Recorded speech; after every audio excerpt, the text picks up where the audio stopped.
अस्सलाम वालेकुम गाइस। आज मैं एक नई वीडियो के साथ हाज़िर हुआ हूँ। आप देख रहे होंगे कि मैंने काफ़ी दिनों से कोई वीडियो कोई व्लॉग अपलोड नहीं किया। मैं दरअसल बेसिकली थोड़ा सा अपना बिज़ी था जॉब में और सम अदर एक्टिविटीज़।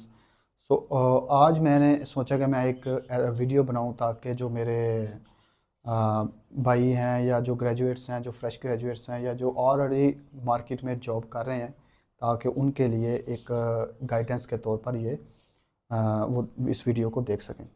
आज इस वीडियो में मैं जो है वो इंडस्ट्रियल फार्मासिस्ट की जो जॉब है उसके बारे में गाइड करूंगा आप लोगों को कि आप एज ए इंडस्ट्रियल फार्मासिस्ट अगर पाकिस्तान में काम कर रहे हैं तो आप ऑस्ट्रेलिया में आकर कैसे काम कर सकते हैं या ऑस्ट्रेलिया में एज ए इंडस्ट्रियल फार्मासिस्ट कैसे काम कर सकते हैं। फर्स्ट ऑफ ऑल मैं आपको ये बताऊंगा कि आप पाकिस्तान में रहते हुए ऑस्ट्रेलिया मूव कर सकते हैं as a industrial pharmacist. Because जब एक नया फ्रेश ग्रेजुएट्स होता है तो उसको कोई भी गाइड करने वाला नहीं होता कि मतलब कि मैं कौन सा प्रोफेशन चूज़ करूं। अगर आपने रिटेल में जाना है तो वेल एंड गुड, आप रिटेल में जाएं। अगर आप इंडस्ट्रियल फार्मासिस्ट हैं तो नो नीड टू वरी, ठीक है, आप बिल्कुल राइट पोजीशन पे हैं, राइट प्लेस पे हैं और आप अपने करियर को ऑस्ट्रेलिया में भी परसू कर सकते हैं एज ए इंडस्ट्रियल फार्मासिस्ट। इसके लिए मैं आपको गाइड करता हूं कि फ़र्स्ट ऑफ़ ऑल ऑस्ट्रेलिया में इंडस्ट्रियल फार्मासिस्ट के तौर पर काम करने के लिए आपके पास मिनिमम मिनिमम जो है वो 1 ईयर और 2 ईयर का एक्सपीरियंस होना चाहिए इंडस्ट्री का। तो वो क्या चीज़ है कि इंडस्ट्री का एक्सपीरियंस लेने के लिए आप या तो क्वालिटी एश्योरेंस डिपार्टमेंट में हो या क्वालिटी कंट्रोल डिपार्टमेंट में हो या एज ए प्रोडक्शन फार्मासिस्ट काम कर रहे हों। इसके लिए क्या होता है कि ऑस्ट्रेलिया में एक ऑर्गेनाइजेशन है जिसको हम वेट असेस कहते हैं। वेट असेस जो है वो एक अथॉरिटी है जो इंडस्ट्रियल फार्मासिस्ट की जो एक्सपीरियंस है उसको असेस करते हैं, ठीक है। इसमें होता ये है कि आपने क्या करना है कि अगर आपका एक्सपीरियंस 3 ईयर्स और मोर देन 3 ईयर्स है तो आप क्या कर सकते हैं, वेटेसिस से इसको असेस करवा के as a industrial pharmacist Australia में मूव कर सकते हैं। इसके लिए आपको क्या चाहिए कि आपने क्या करना है कि सबसे पहले आपने जो आप जहाँ जॉब कर रहे हैं इंडस्ट्री में आपके पास एक्सपीरियंस लेटर होना चाहिए। उसके बाद आपका ज्वाइनिंग ऑफर लेटर जो होता है ज्वाइनिंग लेटर जिसको हम कहते हैं confirmation of the joining letter, वो होना चाहिए। उसके बाद कंप्लीट जो आपकी सैलरी स्लिप्स हैं वो भी होनी चाहिए। उसके साथ साथ आपको जिस अकाउंट में सैलरी मिल रही है उसको सैलरी बैंक जो स्टेटमेंट है उसको वो आपकी कंप्लीट होनी चाहिए। उसके बाद आपके पास जो एक्सपीरियंस लेटर है, जब आप फॉर एग्जांपल 2 ईयर का है या 1 ईयर है, 3 ईयर है, तो आपके पास उसका एक्सपीरियंस लेटर भी होना चाहिए। As well as the next जो रिक्वायरिंग डॉक्यूमेंट्स हैं वो ये हैं कि आपके पास आपकी जो फार्मासिस्ट की रजिस्ट्रेशन है, एज ए रजिस्ट्रेशन मतलब कि जो हम कैटेगरी ए में रजिस्टर होते हैं वो कैटेगरी हो। आपके पास गवर्नमेंट जो यूनिवर्सिटी से अगर आप पढ़े हुए हैं तो आपके पास डिटेल मार्कशीट या जो एक सर्टिफिकेट होता है जिसको हम फाइनल ईयर में जब हम डिग्री पास कर लेते हैं तो उसमें आपको डिग्री मिलती है, ठीक है, फाइनल पासिंग सर्टिफिकेट वो होना चाहिए। उसके बाद आपके पास जिस फर्म में आप काम कर रहे हैं उस फर्म की आपके पास पिक्चर्स हों। आप इंडस्ट्री के अंदर काम कर रहे हैं तो आप कोई भी ऑपरेटर्स चला रहे हैं तो उसकी पिक्चर ले लें, आप अपनी पिक्चर ले लें, ठीक है। उसके बाद आप अपने मैनेजर्स के साथ मीटिंग में इन्वॉल्व हैं, कोई कॉन्फ्रेंस हो रही है, कोई कॉन्फ्रेंस अटेंड कर रहे हैं, आपने उसकी पिक्चर्स अपने मोबाइल में सेव कर लेनी है एज ए रिकॉर्ड। तो होता इसमें यह है कि जब आप ये सारी चीज़ें आपके पास डॉक्यूमेंट्स होंगे तो आपने क्या करना है कि वेटेसेस की वेबसाइट पे जाना है, ठीक है। आप बेशक लिख लें www.vetesis.com.australia, तो आपके पास एक पेज ओपन हो जाएगा। तो उधर ऑप्शंस डिफरेंट ऑप्शंस होते हैं। तो आपने क्या करना है कि आपने लॉगिन करना है, पहले क्रिएट अकाउंट करना है, फिर लॉगिन करना है और लॉगिन के बाद आपकी एक प्रोफाइल ओपन हो जाएगी। आपने स्टेप बाय स्टेप अपनी इंफॉर्मेशन देनी है, अपना नेम डिटेल और date of birth, passport and आपके पास कौन सी सिटीजनशिप है, तो हम पाकिस्तान में हैं तो पाकिस्तान की सारा कुछ आप डिटेल डालेंगे। उसके बाद क्या करना है कि स्टेप बाय स्टेप आप जब एप्लीकेशन फिल करते जाएंगे स्टेप बाय स्टेप आपको वो गाइड करते जाएंगे आप कौन से अपने डॉक्यूमेंट अपलोड करने हैं। तो उसमें वो जो जो स्टेप बाय स्टेप आपको आपसे डॉक्यूमेंट पूछता जाएगा वो आपने अपलोड करते रहना। फिर नेक्स्ट पे आपसे वो मांगेगा कि जी आप अपना एक्सपीरियंस लेटर वगैरह हमें मतलब कि सबमिट करें। उसको हम आई थिंक उधर एक फोल्डर होता है, उसमें आपने एक्सपीरियंस लेटर, आपकी बैंक स्टेटमेंट जो होती है जहाँ में जिस बैंक में आपको सैलरी आती है उसकी एक आप बैंक स्टेटमेंट सैलरी निकलवा लें वो। उसके बाद आपके पास एक्सपीरियंस लेटर, उसके बाद आपका ऑफ़र लेटर जो मीन के ज्वाइनिंग लेटर जिसको कहते हैं, कंफर्मेशन लेटर, वो भी होना चाहिए। उसके बाद मैंने आपको बताया था कि जब आप जॉब कर रहे होते हैं आप अपनी पिक्चर्स लिया करें, मतलब कि फॉर एग्जांपल आप इंडस्ट्री में काम कर रहे हैं, आपने कोई एरिया विज़िट किया है, कोई मशीन विज़िट की है, आपने कोई काम किया, उसकी पिक्चर ले लें। वो क्या करेंगे एज ए सपोर्टिंग डॉक्यूमेंट्स हम उसमें अटैच कर देते हैं ताकि उनको पता हो कि इस बंदे ने जाके काम किया है। क्योंकि वो जब आपकी एक्सपीरियंस असेस करते हैं ना तो उसमें वो कुछ चीज़ें एक्स्ट्रा भी मांग लेते हैं। फॉर एग्जांपल मैंने एज ए इंडस्ट्रियल फार्मासिस्ट की असेसमेंट करवाई थी, तो मैंने क्या किया था, मैंने अपनी इंडस्ट्री की पिक्चर्स काम करते हुए और उधर जनाब मैनेजर्स के साथ जब काम करता था उसकी पिक्चर्स, कोई कॉन्फ्रेंस अटेंड की उसकी पिक्चर, मशीनरी की पिक्चर, कोई भी मैं ऑपरेट करता था मशीनरी तो इक्विपमेंट कोई भी ऑपरेट करता था मैं उसकी पिक्चर ले लेता। तो मैंने क्या किया था उसको supporting as a supporting document उसको भी साथ अपलोड किया था।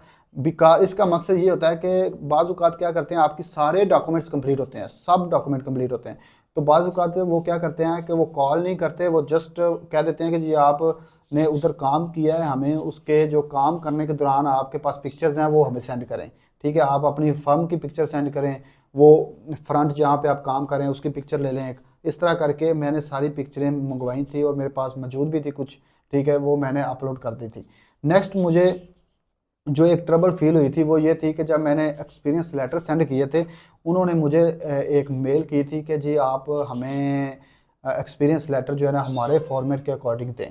तो वो फॉर्मेट जो था वो उन्होंने मुझे ईमेल किया था।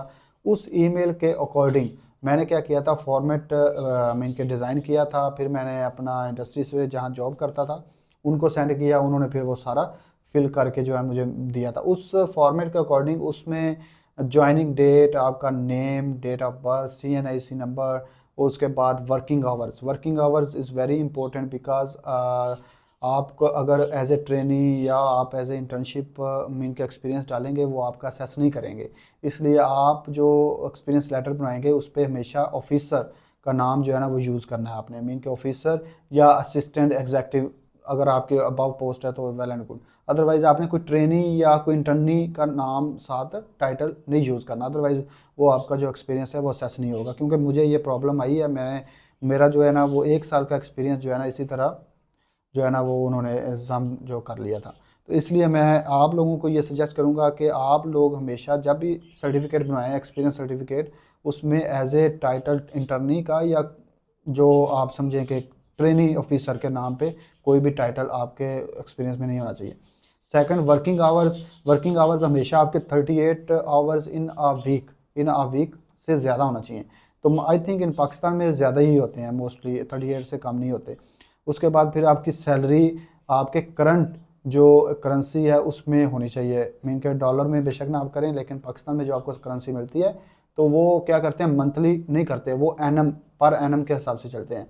तो आपने क्या करना है वो सैलरी उनको कहनी कि हमें पर ईयर के तौर पर काउंट करके वो एक मेंशन करते हैं इतनी फिगर है। उसके बाद जो फॉर्मेट उन्होंने मुझे सेंड किया था एक्सपीरियंस लेटर को उसमें ज़्यादा इंपॉर्टेंट था कि जॉब डिस्क्रिप्शन, आप जॉब क्या करते थे तो वो आपने प्रॉपर पॉइंट्स बना के, बुलेट पॉइंट्स बना के आपने मेंशन करना है कि जी मैं ये काम करता था। फॉर एग्जांपल क्वालिटी कंट्रोल है तो आप बता दें मैंने क्वालिटी कंट्रोल फार्मासिस्ट के तौर पर ये काम किया। प्रोडक्शन में है तो प्रोडक्शन में क्या किया, क्यूए में है तो क्यूए में आपने क्या क्या काम किया। ये सारे पॉइंट्स उधर आपने फॉर्मेट में मैंशन करने हैं। उसके बाद नीचे वो साइन एंड स्टैम्प जो आपका कंसर्न मैनेजर है या HR डिपार्टमेंट है जो भी आपको एक्सपीरियंस लेटर इशू करता है उसके साइन एंड स्टैम्प आपके होने चाहिए। बात हम करते हैं इसकी जनाब कॉस्ट के हवाले से कि जी कॉस्ट कितनी आएगी। कॉस्ट जो है वो इसकी जो फीस है वेट एसेस की जो नॉर्मल एप्लीकेशन है उसकी I think 1000 plus 1000 I think 1000 और या फिर अराउंड अबाउट $1100। अगर आप अर्जेंट बेसिस पे करवाना चाहते हैं अपनी असेसमेंट स्किल असेसमेंट वो आई थिंक $500-600 ज़्यादा है, लाइक $1600-1700 आपको जो है वो कॉस्टली जो है ना वो इतनी आएगी। नेक्स्ट बात कर लेते हैं, जो आपकी नॉर्मल एप्लीकेशन है वो I think minimum 2 to 3 month के अंदर आपकी स्किल असेसमेंट आ जाती है, और जो अर्जेंट होती है वो within 1 month I think आ जाती है। तो इसका मकसद बताने का ये था कि VET जो आपकी स्किल असेसमेंट आउटकम लेटर जारी करता है, अगर आपकी स्किल असेसमेंट आउटकम पॉजिटिव आती है, ठीक है, तो पॉजिटिव मीन कि आपका एक्सपीरियंस असेस हो चुका है, वो जेन्युइन है, तो उसके बाद आप क्या कर सकते हैं, वीज़ा फाइल कर सकते हैं। वीज़ा फाइल करने के लिए सबसे पहले आपने ऑस्ट्रेलिया का जो इमिग्रेशन सिस्टम है वो पॉइंट्स बेस्ड है, तो आपने क्या करने हैं, मिनिमम 60 पॉइंट्स जो है सिक्योर करने हैं। तो उसमें आपने इंग्लिश का टेस्ट देना है, PT, IELTS, OET या TOEFL, IBT जो भी आपको सूट करता है वो दे दें। उसके बाद आपका एक्सपीरियंस है 3 साल का, तो आपको 5 या 10 पॉइंट उसके मिल जाएंगे, आपकी एज के पॉइंट्स मिल जाएंगे। उसके बाद आपके एजुकेशन के भी आई थिंक कुछ पॉइंट्स होते हैं, ये सारे मिला के आपके मिनिमम 60 पॉइंट होने चाहिए। उसके बाद आप क्या करें, इमिग्रेशन की वेबसाइट पे जाएं www.skillselect.com, उस पर अपना अकाउंट बनाएं।